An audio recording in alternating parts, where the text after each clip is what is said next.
สวัสดีค่ะวันนี้เรามีเรื่องที่ทั้งเศร้าทั้งน่าทึ่งมากๆมาคุยกันนะคะเป็นตำนานรักอมตะเลยสวัสดีครับใช่ครับเป็นเรื่องที่รู้จักกันดีในหมู่ชาวไทยใหญ่ตำนานรักขุนสามลอและนางอูเปมค่ะได้ยินว่าเป็นเรื่องที่ไม่ใช่แค่รักๆใคร่ๆแต่มีโศกนาฏกรรมมีความเชื่อแปลกๆปนอยู่ด้วยใช่เลยครับคือตำนานนี้มันเชื่อมโยงไปถึงที่มาของชื่อนกและก็ความเชื่อเรื่องดวงดาวของชาวไทยใหญ่ด้วยนะแหล่งข้อมูลที่เราคุยกันวันนี้ก็มาจากตัวตำนานโดยตรงเลยครับทำให้เราน่าจะเข้าใจแก่นเรื่องได้ดีน่าสนใจมากค่ะงั้นเรามาเริ่มกันเลยดีกว่าเรื่องมันเริ่มที่เมืองเชียงตองใช่ไหมคะกับ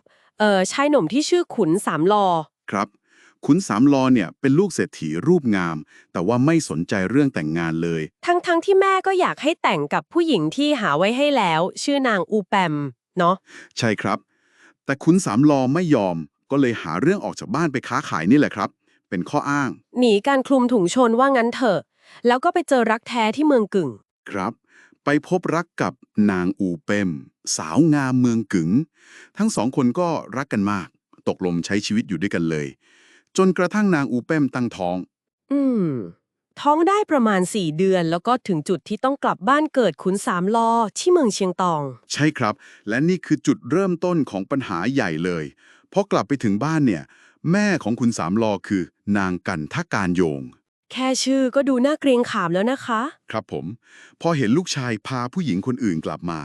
ไม่ใช่คนที่ตัวเองเลือกไว้ให้ก็ไม่พอใจอย่างแรงเลยครับความขัดแย้งระหว่างแม่ผัวลูกสะใภ้ในตำนานประมาณนั้นเลยครับแต่มันรุนแรงกว่านั้นเยอะคือสะท้อนถึงอำนาจของแม่ที่อยากจัดการชีวิตลูกแล้วก็ไม่ยอมรับคนที่ลูกเลือกแล้วมันก็บานปลายไปสู่โศกนาฏกรรมจริงๆตอนขุนสามลอไม่อยู่บ้านใช่ไหมคะแม่สามีทำอะไรลงไป ครับพอขุนสามลอออกไปค้าขายอีกรอบนางกันทการโยงก็วางแผนเลยครับคือไปทำบันไดท่าน้ำให้มันชำรุดแล้วก็ซ่อนพวกของมีคมไว้ข้างใต้ โหคิดแผนได้โหดมาก แล้วนางอูเป้มก็ครับพอนางอูเป้มเดินลงบันไดก็พลัดตกลงไปเลยโดนกับดักนั้นจนแท้งลูกครับโอ้ยฟังแล้วเจ็บปวดแทนเลยค่ะ แล้วนางอูเป้มทำยังไงต่อคะ รู้ไหมว่าใครทรู้ทันทีเลยครับว่าเป็นฝีมือแม่สามี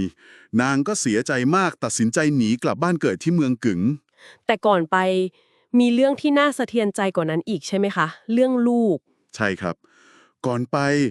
นางเอาศพลูกไปวางไว้บนตอไม้แล้วก็อธิษฐานขอให้ลูกตามหาพ่อให้เจอแล้วตำนานก็เล่าว่าว่าทารกนั้นกลายเป็นนกครับร้องเรียกต้องรอต้องรอ อ๋อต้องรอเรียกหาขุนสามลอก็เลยเป็นที่มาของชื่อนกต้องรอ ถูกต้องครับ เชื่อกันว่านกชนิดนี้มันร้องเรียกหาพ่อของมันอยู่ตลอดเวลา โห เป็นที่มาชื่อนกที่เศร้ามากเลยนะคะ แล้วเรื่องของนางอุปิ่มกับขุนสามลอนะคะ เป็นยังไงต่อ เพราะนางอูเป่มหนีกลับไปถึงเมืองกึ๋งก็แบบว่าบอบช้ำมากสุดท้ายก็สิ้นใจในอ้อมแขนพ่อแม่ครับแล้วขุนสามลอล่ะคะขุนสามลอพอกลับมาไม่เจอภรรยา ก็ตกใจออกตามหาเลย ระหว่างทางก็ได้ยินเสียงนกนี่แหละครับ นกต้องรอร้องเรียกชื่อตัวเอง เหมือนลูกนำทางไปหาแม่ ประมาณนั้นครับ พอตามไปถึงเมืองกึ้งก็ได้รับข่าวร้ายว่านางอูเป้มตายแล้ว คุณสามหลอก็เสียใจมาก รู้สึกผิดด้วย ก็เลยใช้ดาบเอ่อฆ่าตัวตายตามไปเลยครับ โศกนาฏกรรมจริงๆค่ะ จบลงแบบน่าเศร้ามากๆทั้งคู่เลย แต่เหมือนว่าเรื่องมันยังไม่จบแค่นั้น ยังมีเรื่องแม่สามีอีก ยังครับ แม่ของคุณสำลอคือยังไงก็ไม่ยอมให้รักกัน แม้แต่ในความตายนะ ทำอะไรอีกคะเนี่ย ในพิธีศพครับ ตอนที่กำลังจะฝังร่างของทั้งสองคน นางก็เอาไม้ไผ่3 ปล้อง ไปวางคั่นไว้ตรงกลางระหว่างหลุมศพของขุนสามลอกับนางอูเป้มกันไม่ให้วิญญาณเจอกัน ใช่ครับ เชื่อว่าเป็นการกั้นไม่ให้วิญญาณได้ครองรักกันในภพหน้า แล้วเรื่องนี้มันก็ไปเชื่อมโยงกับความเชื่อเรื่องดาวอีก ดาวเชื่อมโยงยังไงคะ ชาวไทยใหญ่เขาจะมองดาวบนฟ้าครับ มีดาวคู่รักอยู่2 ดวง แล้วมันจะมีดาวอีก3 ดวงเรียงกันอยู่ตรงกลางพอดี อ๋อเหมือนไม้ไผ่3 ปล้องที่แม่เอาไปกั้นเลยใช่เลยครับ เขาเปรียบเทียบกันแบบนั้นเลย เป็นการเอาเรื่องบนโลกไปอธิบายปรากฏการณ์บนท้องฟ้า น่าทึ่งมากค่ะที่ตำนานมันเชื่อมโยงไปถึงเรื่องดวงดาวได้ด้วย แล้วมีอีกเรื่องที่ได้ยินมาค่ะ เรื่องคำอธิษฐานสุดท้ายของนางอูเป่มที่เกี่ยวกับสาวเมืองกึ่ง อ๋อครับมีเล่ากันว่า ก่อนตายนางอธิษฐานว่า ขออย่าให้สาวเมืองกึ่งสวยงามอีกเลย เพราะไม่อยากให้ใครต้องมาเจอชะตากรรมแบบนาง อันนี้เป็นเรื่องจริงแค่ไหนคะเนี่ย อันนี้ก็เป็นส่วนที่เล่าเสริมต่อๆกันมาครับ พิสูจน์ยาก แต่ว่ามันแสดงให้เห็นว่าคนผูกพันกับเรื่องนี้มากจริงๆนะครับ หลายคนเชื่อว่าเป็นเรื่องจริงเลย เพราะว่ามันอ้างอิงถึงเมืองที่มีอยู่จริง ทั้งเชียงตอง ทั้งเมืองกึ่งในรัชฉาน แล้วก็ยังเล่ายังร้องกันเป็นเพลงมาจนถึงทุกวันนี้ด้วยใช่ไหมคะ ใช่ครับ ตำนานนี้ยังไม่ตาย ยังถูกขับขานผ่านบทเพลงทำให้คนรุ่นหลังๆ ก็ยังรับรู้เรื่องราวนี้อยู่เรื่อยๆ สรุปแล้วเรื่องราวของคุณสามลอนางอูเป่มนี้สอนอะไรเราได้บ้างคะ นอกจากความเศร้าแล้ว ผมว่ามัน